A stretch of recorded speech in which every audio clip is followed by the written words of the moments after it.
বাংলাদেশ বিমান বাহিনী আয়োজিত আজকের এই আকাশ বিজয় মহড়া অনুষ্ঠানে আপনাদের মাঝে উপস্থিত হতে পেরে আমি অত্যন্ত আনন্দিত।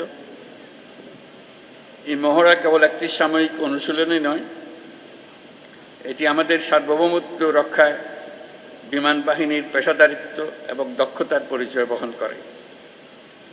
আমি এই মহড়ায় অংশগ্রহণকারী সকল সদস্যকে তাদের নিষ্ঠা, শৃঙ্খলা এবং পেশাগত উৎকর্ষের জন্য আন্তরিক ধন্যবাদ জানাচ্ছি।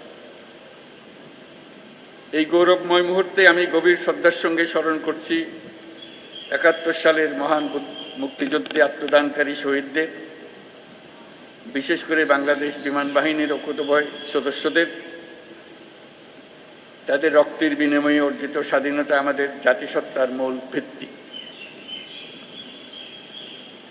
এর সঙ্গে স্মরণ করছি ২০২৪ সালের জুলাই আগস্ট আন্দোলনে নিহত ও শহীদ সকল শিক্ষার্থী, তরুণ তরুণী এবং সাধারণ জনগণকে, যারা দেশের অধিকারের প্রশ্নে জীবন ও রক্ত দিয়ে তাদের অবস্থান স্পষ্ট করেছেন।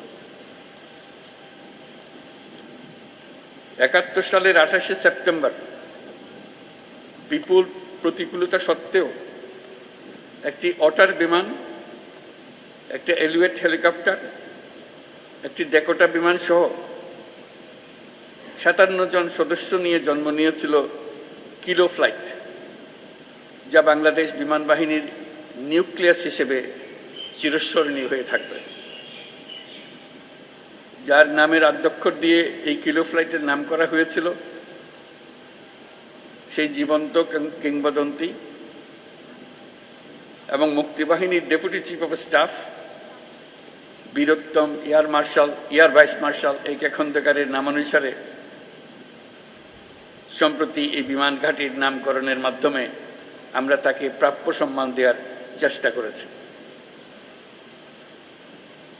বর্তমান বিশ্বের দ্রুত পরিবর্তনশীল প্রযুক্তির সাথে তাল মিলিয়ে চলার জন্য আন্তর্জাতিক মানসম্পন্ন প্রশিক্ষণ ও অনুশীলন অপরিসীম গুরুত্ব বহন করে।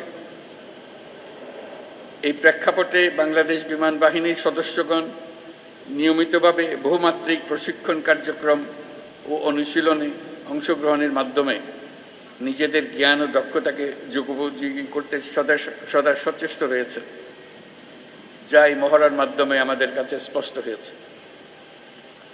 দেশের সার্বভৌমত্ব ও স্বাধীনতার প্রতি যে কোনো চ্যালেঞ্জ মোকাবেলায় একটি আধুনিক ও সদাপ্রস্তুত বিমান বাহিনী গড়ে তোলার লক্ষ্যে আমাদের প্রচেষ্টা অব্যাহত থাকবে।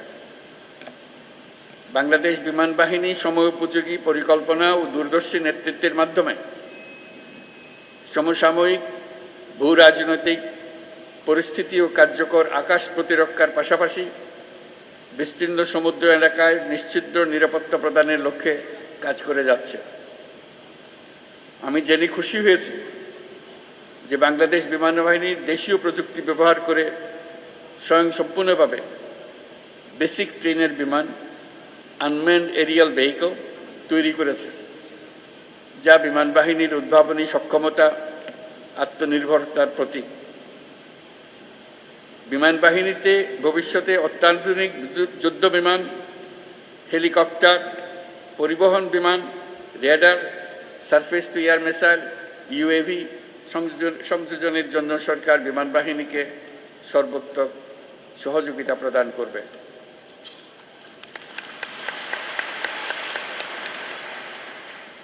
আজকের এই অনুশীলন বাংলাদেশ বিমান বাহিনীর আত্মবিশ্বাস, প্রস্তুতি এবং অর্পিত দায়িত্ববোধের বাস্তব রূপায়ণ।